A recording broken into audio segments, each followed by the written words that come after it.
Welcome back everyone to Elite Dangerous, and as you can see by the title of the video, today we are doing shield generator testing, and this is something that I really wanted to do for a while. Basically, I wanted to find out what upgrading a shield generator gets for us, and what do you gain from like putting more power to these shield generators. But I needed someone to test one for a while, so yesterday I posted to Reddit about my internals guide, and someone instantly said they would like to do some testing with me about some shield generators without me even asking. So I instantly jumped to the opportunity, and today we spent around 8 hours testing and putting together all of the information for you guys, so you can actually sit there, listen, and also read things that we've actually found out for you. So before starting, there is a spreadsheet and Reddit post linked in the description for discussions on it and all of the kind of written version of the video. So if you don't want to listen, then fair enough, you can go ahead and read about it if you would like to.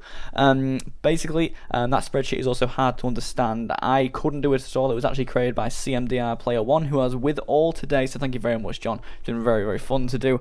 But yeah, all the information on that spreadsheet is done by him. It is difficult to understand because of the information that we got. It's just difficult to all comprehend anyway for us. But generally, we found out some good stuff, and it does provide information anyway. So first of all, how did we do the testing? Basically, player 1, John, basically shot at me with his beam laser, 1E beam laser. He would have the best power distributor and put all power to weapons for that. I'd be sat there with the best power distributor and a different shield type each time, of course.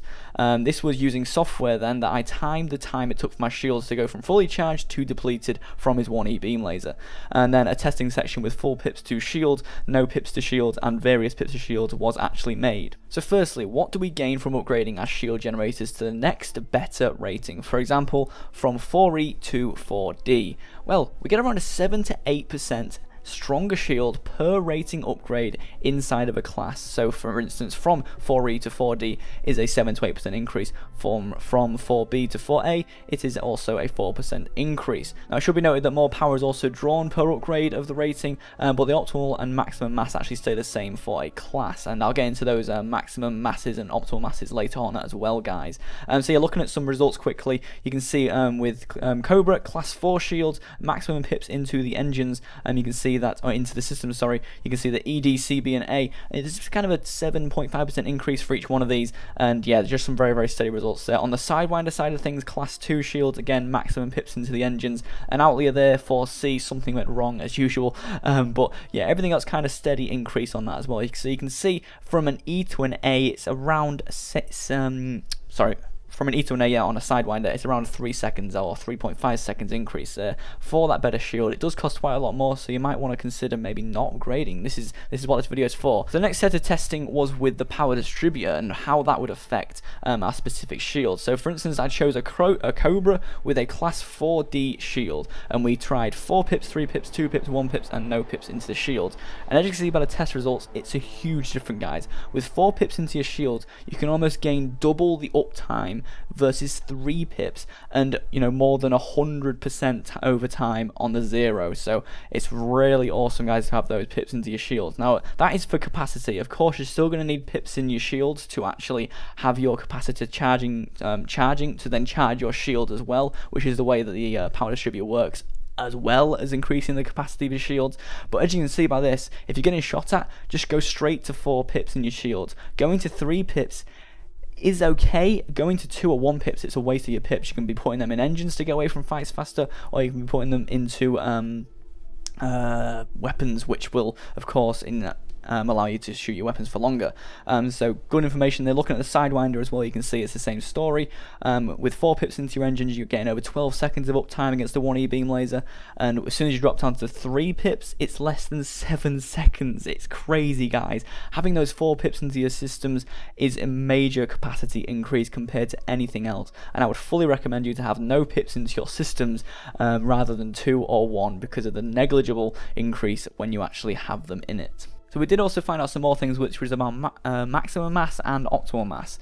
And basically, you want to be sticking around the optimal mass. You can go underneath it fine, but the more and more you go over the optimal mass, you're going to start dropping off. And it's going to not be too much near the optimal mass, but once you get further and further away to it, nearer the maximum mass limit, then you're going to drop off your shield capacity a huge amount, and it's going to drop off really fast. So for instance, you could have 50 tons over a shield optimal mass and be fine, and only have like a 3% difference. But as soon as you go past maybe 55 tons, it's going to start dropping off every 10% every ton. It's going to be really, really rapid, and you're going to want to stay away from that maximum mass because your shield capacity drops down an absolute ton. So with that said, what do you get by getting a bigger class of shield if it's possible? So for instance, in a Type 6, you don't necessarily get the biggest shield on the initial buy. Is it worth upgrading to a better shield? And well, when you upgrade to a bigger class shield, you maybe will get something, you maybe will get nothing. With a higher class generator, you get higher optimal mass and maximum mass, and basically those are directly related to, of course, like I just said, how your shield capacity works, but it doesn't actually get you more shield capacity. It just allows you to have a heavier ship, which means your shield's going to still stay up for the longer time, or for the right amount of time. So you should only upgrade to a bigger class if you're starting to exceed the optimal mass by a lot. So if you're 10 tons over in your ship, you don't need to get a bigger class really, but if you get into 80 tons over the optimal mass, you might want to consider getting a bigger class shield, shield generator, so that you can actually have the optimal mass closer to what your actual mass is. And that was everything that we actually found out about the shield generators. Two other little bonus tests that we did was with some weapons. Basically we found out that a class 2 beam laser versus a class 1 beam laser, both are fixed mounted, about 50% difference in damage there. It was about 50% increase over the class 1, so that could correlate to all class 2 weapons versus class 1 ones, but we didn't do more testing on that subject. Also, when we put more pips into actual weapons, we found out that it only dealt with heat better. It didn't give us any more damage or anything as far as we could tell, timing versus each other, but it did give us better heat management, which in the end did mean more damage because you could keep up your weapons for longer. Anyway guys, that is the video. Hopefully you've enjoyed it and hopefully it's helped. Thank you very much for watching. Stick around for more videos, and I will catch you all next time. Goodbye.